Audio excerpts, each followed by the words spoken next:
إن الحمد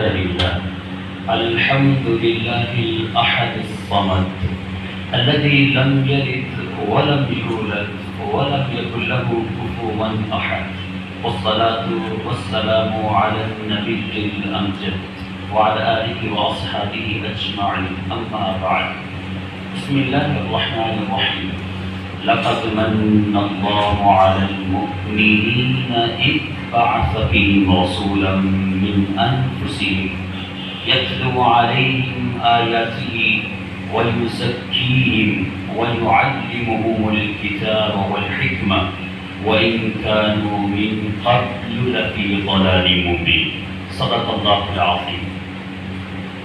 معزز و محترم حضرات گرامی قدر، میں سب سے پہلے آپ سب کے لیے السلام علیکم ورحمۃ اللہ وبرکاتہ. میں شکر گزار ہوں حضرت علامہ محترم و مکرم ڈاکٹر انعام الرحمن صاحب کا، جنہوں نے مجھے آج آپ کے سامنے گفتگو کرنے کا شرف عطا کیا ہے. اللہ رب الجلال ہم سب کی آج کی حاضری کو اپنی بارگاہ میں قبول فرمائے.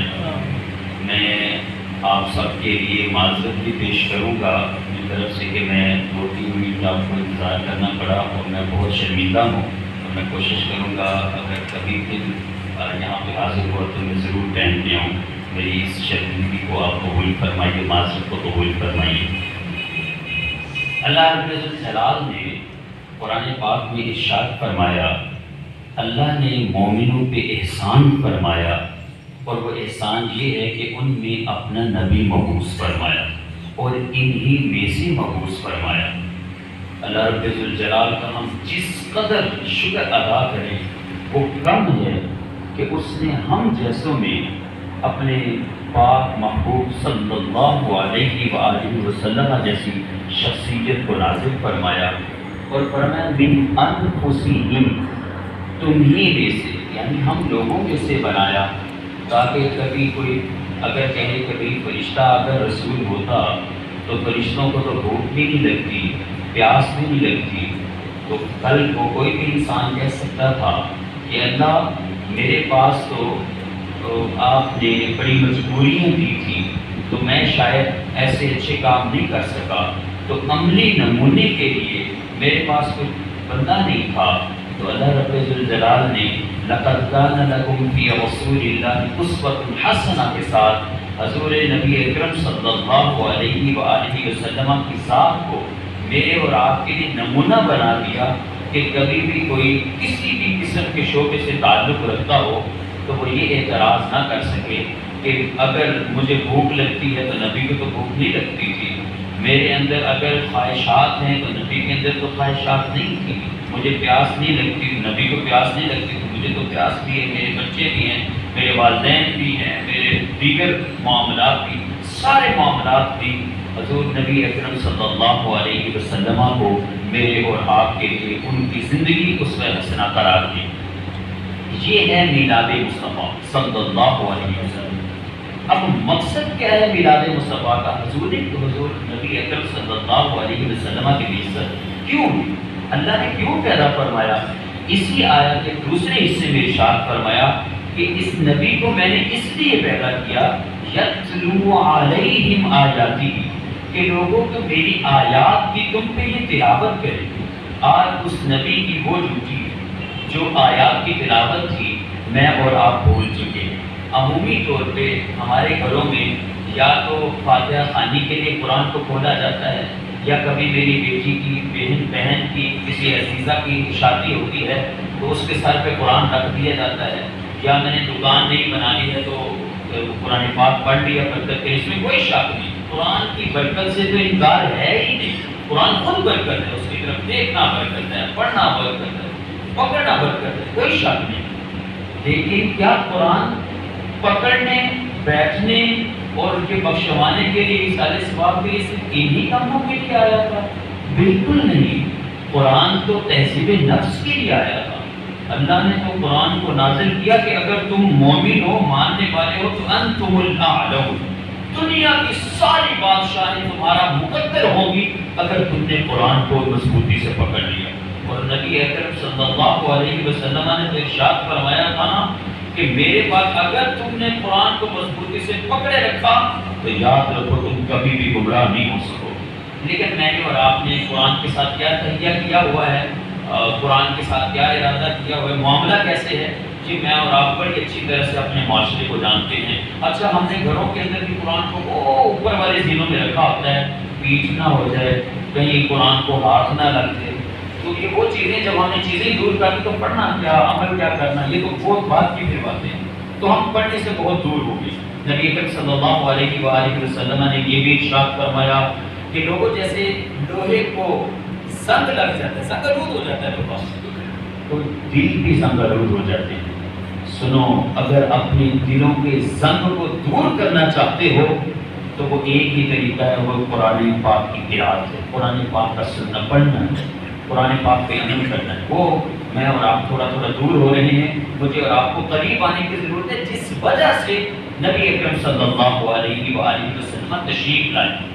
دوسری ڈیوٹی قرآن پاک کی اسی آیات کے تیسرے حصے میں اللہ تعالیٰ نے ارشاد فرمائی اور فرمایا وَيُزَكِّيهِمْ، یہ میرا حبیب صلی اللہ علیہ وسلم ان کے دلوں کا تزکیہ کرتا ہے۔ حضور علیہ السلام کی آمد ہمارے تزکیہ کے لیے ہے، اور آپ نے نہیں دیکھا کہ وہ عرب کا وہ معاشرہ جہاں پہ کوئی جانا پسند نہیں کرتا، جہاں پہ بہت بڑے بڑے لٹیرے، بڑے بڑے عرب کے ڈاکو تھے۔ آپ اچھی طرح سے جانتے ہیں دہیہ کلبی جیسے لوگ جو بعد میں مسلمان ہوئے، جنہوں نے 70 اپنے قبیلے کی بچیوں کو زندہ درگور کر دیا، اپنی بچی کو بھی نہیں چھوڑا، وہ لوگ ان کی تہذیب نفس ایسی کی حضور علیہ السلام نے کہ وہ بچیوں کی عزتوں کے رکھوانے بن گئے، اور انہوں نے ان کے لیے میرے نبی صلی اللہ علیہ وسلم نے فرمایا جس نے اپنی بچیوں کی اچھی پرورش کی، کل قیامت کے دن میں اور وہ شخص ایسے دو انگلیوں کی طرح ہوں۔ صلی اللہ علیہ وآلہ وسلم۔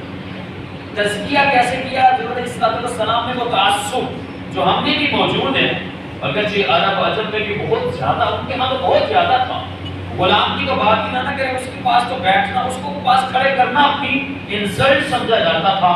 تو وہاں پہ نبی اکرم صلی اللہ علیہ وسلم خود جا کے کھانا پیش کرتے ہیں، دوائی پیش کرتے ہیں حضرت بلال حبشی کو، جو کل کو پھر نبی اکرم صلی اللہ علیہ وسلم کے لیے مار مٹنے کے لیے تیار ہیں۔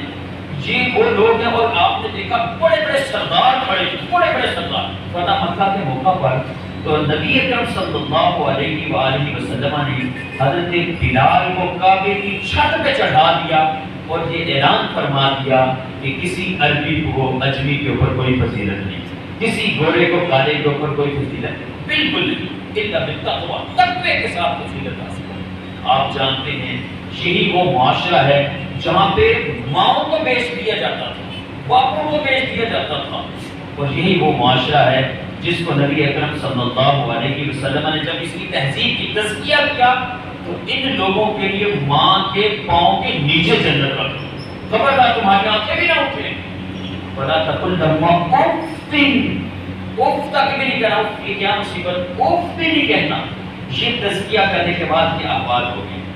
یہی وہ معاشرہ ہے، جیسے میں نے گزارش کی کہ غلام کو تو کوئی منہ نہیں لگاتا تھا، تو ایک کسی تعصب کا اظہار ایک صحابی رسول سے ابو ذر غفاری رضی اللہ تعالیٰ عنہ سے ایک مرتبہ ہو گئی۔ ابن بطال نے امام بخاری کی جو کتاب بخاری شریف کی شرح کے اندر یہ واقعہ نقل کیا ہے کہ ایک مرتبہ حضرت ابو ذر غفاری نے بس باتوں میں اچانک ان کے منہ سے حضرت بلال کے لیے کوئی بات نکل گئی ایسے، تو انہوں نے نبی اکرم صلی اللہ علیہ وسلم سے شکایت کر دی۔ حضور علیہ السلام نے بڑے پیار سے فرمایا کہ ابو ذر تم نے ابھی جاہلیت کی باتیں کہی نہیں، بس یہ فرمانا تھا کہ حضرت ابو ذر غفاری مسجد کے باہر یہ بلال غفاری کے سردار تھے، سردار تو لیٹ جاتے ہیں اور اپنا سر اور اپنا رخسار زمین پہ رکھ دیتے ہیں اور کہتے ہیں بلال جب تک تم میرے رخسار پہ میرے منہ کے اوپر اپنا پاؤں نہیں رکھو گے نا اس وقت تک میں یہاں سے نہیں گروں گا۔ تو حضرات یہ سکھایا، ایک غلام کے لیے ایک سردار اپنے آپ کو نیچے بچھا رہا ہے، یہ تزکیہ میرے نبی نے کر کے دکھایا۔ آج مجھے اور آپ کو بھی اس تزکیے کی ضرورت ہے۔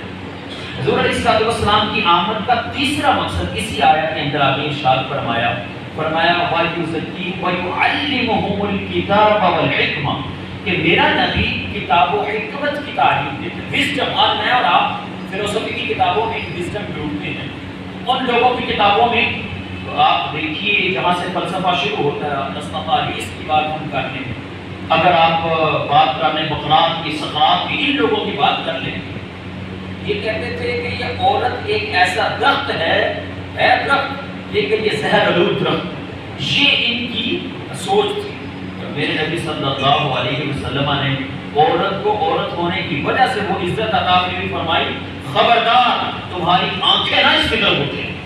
یعنی ہاتھ تو دور، باتیں تو دور، ہماری آنکھ کو بھی نیچے کر دیا، اپنی آنکھوں کو بھی نیچے کر دیا جب تم کی عورت نظر آ جاتی. حضور نے تو ایسی عزت دی. اور ہمارے معاشرے کے اندر آپ کو پتہ ہے، باپ ہیں، آپ میں سے بھائی بیٹھے ہیں، کہ ہم تو بیٹی کو بیٹی ہونے کی وجہ سے عزت دیتے ہیں، عورت ہونے کی وجہ سے زیادہ عزت دیتے ہیں. وہ عزت ہم نے کہاں سے سیکھی؟ نبی اکرم صلی اللہ علیہ وسلم کے سکھانے سے سیکھی.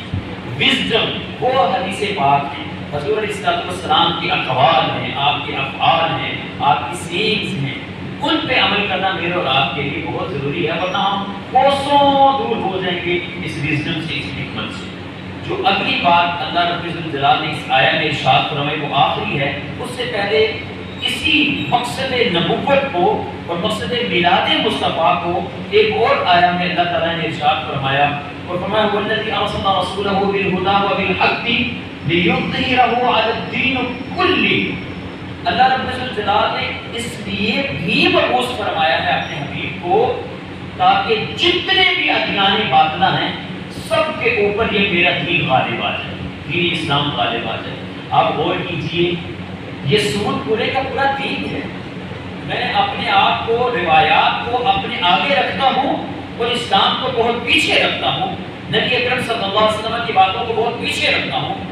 جب میری شادی بیاہ کا معاملہ ہے تب بھی، جب میری پوتری ہوتی ہے تب بھی، غمی خوشی کے معاملے میں اللہ اور اس کے رسول کو آگے نہیں رکھتا بلکہ اپنی روایات کو، اپنی حکایات کو، رسموں کو آگے رکھتا ہوں.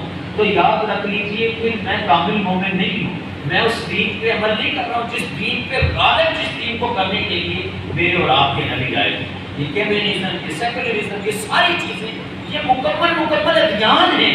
ان سب کے اوپر جس دین نے غالب آنا ہے اور غالب آنے کے لیے بھیجا گیا میرے اور آپ کے آقا صلی اللہ علیہ وآلہ وسلم حضرات، یہ اس دین کی برکت ہے اور اس دین میں غالب آنا ہے. لیکن میں نے اور آپ نے اس کے لیے کیا کیا؟